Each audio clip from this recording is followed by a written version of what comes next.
Ibn Ataillah al-Iskandari, la clé de la réalisation spirituelle et l'illumination des âmes. Introduction. Nature du souvenir et son explication.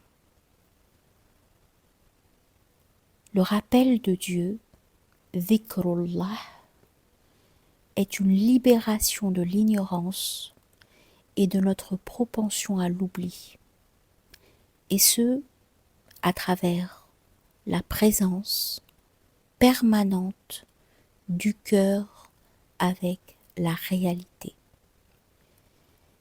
Il a été dit qu'il s'agit de la répétition du nom de l'invoqué par le cœur et par la langue. Que l'on se souvienne de Dieu lui-même, d'un de ses attributs, d'un de ses commandements, d'une de ses actions, ou que l'on tire une conclusion basée sur cela, cela revient de même. Se souvenir de Dieu peut prendre la forme d'une supplication envers lui, ou la mention de ses messagers, ses prophètes, ses saints, ou toute personne proche ou renvoyante à lui. Le souvenir peut être procuré par une bonne action comme celle de réciter le Coran, par la mention du nom de Dieu, par la poésie, le chant, une discussion ou bien une anecdote. Par conséquent, le théologien est de ceux qui se souviennent de Dieu. Le juriste de la loi islamique est de ceux qui se souviennent de Dieu, de même que celui qui exhorte se souvient de Dieu. Quiconque médite sur la grandeur, la majesté et l'omnipotence de Dieu le Très-Haut, sur ses signes dans les cieux et sur la terre, est de ceux qui remémorent Dieu. Toute personne qui respecte ce que Dieu a ordonné et s'abstient de ce qu'il a prohibé fait partie de ceux qui se souviennent de lui. Le rappel peut s'effectuer par la langue, le cœur ou par les membres du corps. Il peut se pratiquer en secret ou ouvertement, mais c'est celui qui a combiné toutes ces formes qui l'a véritablement accompli. L'invocation par la langue est un rappel des lettres du nom de Dieu, mais sans toutefois sa présence à l'esprit. Il ne s'agit bien que d'un rappel d'apparence, mais cette invocation est dotée de vertus, comme en témoignent les versets du Coran, les dires du prophète et les autres, dont les propos nous ont été transmis.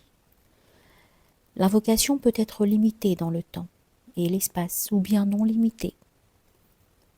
L'invocation, dans la limitation, représente la mention de Dieu pendant et après les 5 prières quotidiennes, le pèlerinage à la Mecque, avant le sommeil et au réveil, avant de se nourrir, lorsqu'on enjambe sa monture, le matin et le soir, et ainsi de suite. L'invocation qui n'a pas de restriction n'est pas confinée par le temps, le lieu, le moment ou l'état spirituel. À ce dernier type de souvenir appartient la glorification de Dieu, comme dans les formules suivantes. Gloire à Dieu, Subhanallah. Louange à Dieu, Alhamdulillah.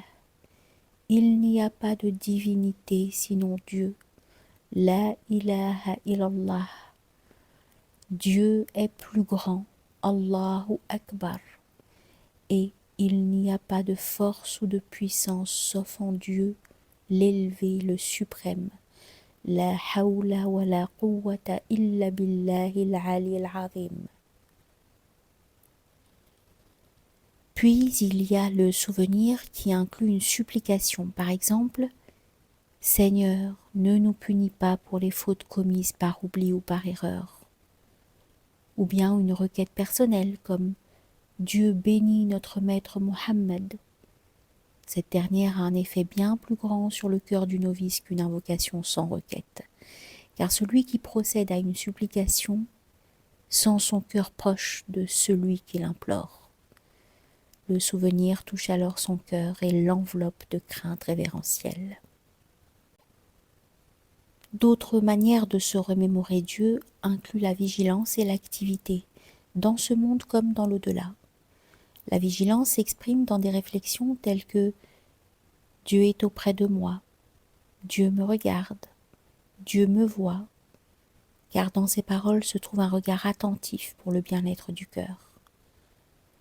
Véritablement, le souvenir sert à renforcer sa présence avec Dieu le Très-Haut, à maintenir envers lui une droiture de comportement, à se protéger des actions irréfléchies.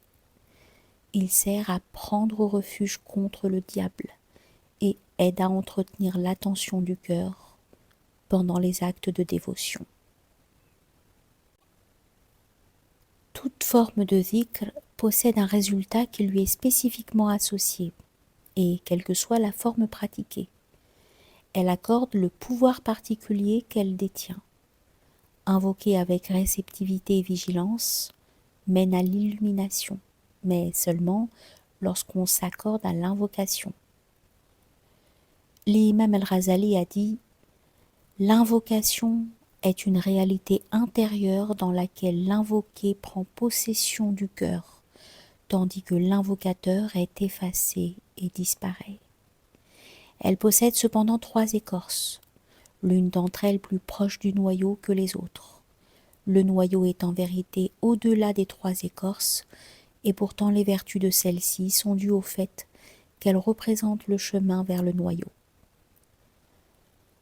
La première couche représente le dhikr effectué par la langue seulement. L'aspirant invoque sans cesse avec sa langue, s'évertuant simultanément à se rendre présent par le cœur, puisque celui-ci doit consentir à être présent à l'invocation. Si on l'abandonnait à sa véritable nature, il errerait à travers les vallées de la pensée jusqu'à ce qu'il rejoigne le cœur. La lumière du cœur consumerait alors les passions, ainsi que les esprits mauvais.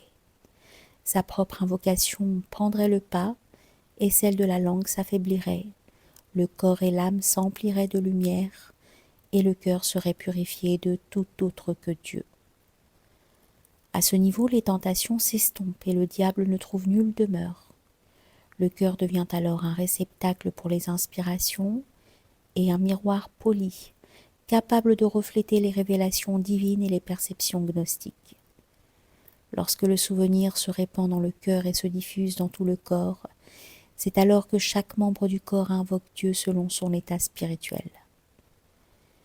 El-Jouraïri a dit « L'un de nos amis avait l'habitude de répéter « Allah, Allah » fréquemment. Un jour, un tronc d'arbre lui tomba sur la tête, brisant son crâne.